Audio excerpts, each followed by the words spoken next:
आज हम अपने ग्राम गढ़मीरपुर में एक वरिष्ठ सामाजिक कार्यकर्ता और मेरे गुरुजी भी हैं। उन्होंने बड़ा संघर्ष किया है इस गांव के लिए और किस तरह की योजनाएं तैयार की हैं, भविष्य में किस तरह की सेवाएं लोगों को देंगे, जानते हैं सर दलीप कुमार जी से। सर जी, सबसे पहले मैं अपने गांव के सभी ग्रामवासियों और आसपास के सभी जुड़े गाँव वालों, अपने देशवासियों को इस ईद के पावन पर्व पर सबको हार्दिक शुभकामनाएं देता हूं। ये त्यौहार हमारे देश में ही नहीं बल्कि पूरे विश्व में बड़े प्रेम और शांति के साथ मनाते हैं और ये भाईचारे का एक बहुत अच्छा संदेश भी है। मैं सभी को इस पावन पर्व की हार्दिक शुभकामनाएं देता हूं। धन्यवाद जी। सर ऐसा है कि पंचपुरी में मैं देख रहा हूँ कि आधुनिक सुविधाएं, इतना बड़ा गांव होने के बावजूद भी मेरे ख्याल से नहीं उस तरह सुविधा इस गाँव को मिल पा रही है, तो उस क्षेत्र में आप किस तरह कार्य करना चाहेंगे? जी बिल्कुल, मुझे लगता है कि सबसे पहले मैं आपको बता दूं, हमारी पूरी पंचपुरी के अंदर अभी तक किसी भी ग्राम प्रधान, जिला पंचायत सदस्य, ग्राम प्रधान के साथ साथ जो हमारे माननीय विधायक जी है, इन तीनों स्तर पर कभी भी हमारे गांव के अंदर एक चिकित्सालय सरकारी होना चाहिए था, लेकिन कभी भी किसी भी प्रतिनिधि ने इस पर कोई भी कार्य नहीं किया। मैं पिछले 1 साल से शासन स्तर पर अपने पूरी पंचपुरी के अंदर एक अच्छा सरकारी अस्पताल हो बड़े स्तर का, जिस पर इस तरह के उपकरण हो जैसे कि अल्ट्रासाउंड मशीनें हो, एक्सरे मशीनें हो, ब्लड टेस्ट की जो लैब हो, और इस तरह के सुविधा उपकरण सब यहीं पर उपलब्ध हो। उसमें पिछले 1 साल से मैं शासन स्तर पर काम कर रहा हूँ और मुझे लगता है कि 2020-21 में हमारे पंचपुरी के अंदर एक अच्छा जो बड़ा चिकित्सालय होगा उसका निर्माणाधीन कार्य आरंभ हो जाएगा। जी, हो सकता है जी।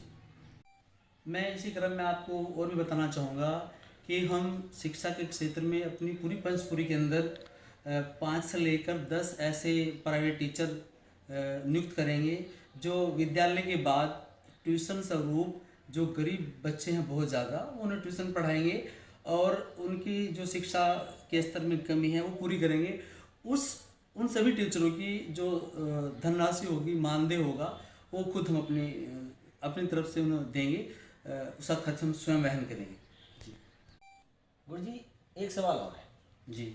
जैसे कि हमें पता चला है कि आपने जैसे लॉकडाउन के चलते हुए लोगों को खाद्य सामग्री वगैरह का काफ़ी दिक्कतें लोगों के सामने आई और आपने सेवा के क्षेत्र में एक लोगों को खाद्य सामग्री वितरण का भी कार्य किया है और काफ़ी लोगों तक आपने खाद्य सामग्रियाँ पहुँचाई, लेकिन आपने किसी चैनल, अखबार, न्यूज़, पत्रिका का सहारा इस तरह से नहीं लिया कि लगे कि हाँ कि कहीं आप फेमस के चक्कर में या किसी और पब्लिसिटी के चक्कर में आपने ये किया हो, आप उससे दूर रहे, ऐसा क्यों? देखिए, मैं आपको बता दूं कि दान सही मात्रा में, सही मायनों में वो होता है कि अगर हम दाएं हाथ से दें और बाएं हाथ को उसकी जानकारी ना हो तो सही मायनों में वही दान कहलाता है। अगर आप पब्लिसिटी करेंगे तो वो आपका दान व्यर्थ माना जाएगा। ईश्वर अल्लाह ताला की नज़रों में वो दान नहीं होता। तो मुझे लगता था कि मुझे काम गोपनीय तरीके से करना चाहिए, सो मैंने वो गोपनीय तरीके से किया जी। चलिए, बहुत अच्छी बात है कि आज मेरे द्वारा थोड़ा सा समाज के बारे में बताया गया।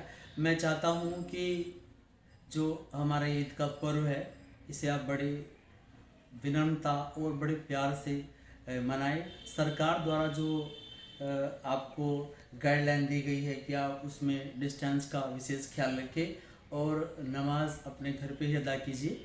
और मैं स्पेशल जो हिंदू भाई है, मैं उनसे अनुरोध करता हूँ कि वो अपने जो करीबी भाई है, अपने मुस्लिम समाज के भाई है, उन सबको आप ईद की शुभकामनाएं दें और हमारा प्रेम भाव सदा इस तरह ही बनता रहे आपस में। चलिए गुरुजी, हमारी शुभकामनाएं आपके साथ रहेंगी और हम आशा करते हैं कि आपका ये सेवा का जो क्रम है ये निरंतर जारी रहेगा और समय समय पर जिस तरह की सुविधाएं आपने बताई आप समाज को देने की तैयारी में हैं। हमारा आपका बहुत बहुत शुक्रिया और हमारे स्टूडियो में समय देने के लिए आपका बहुत बहुत धन्यवाद।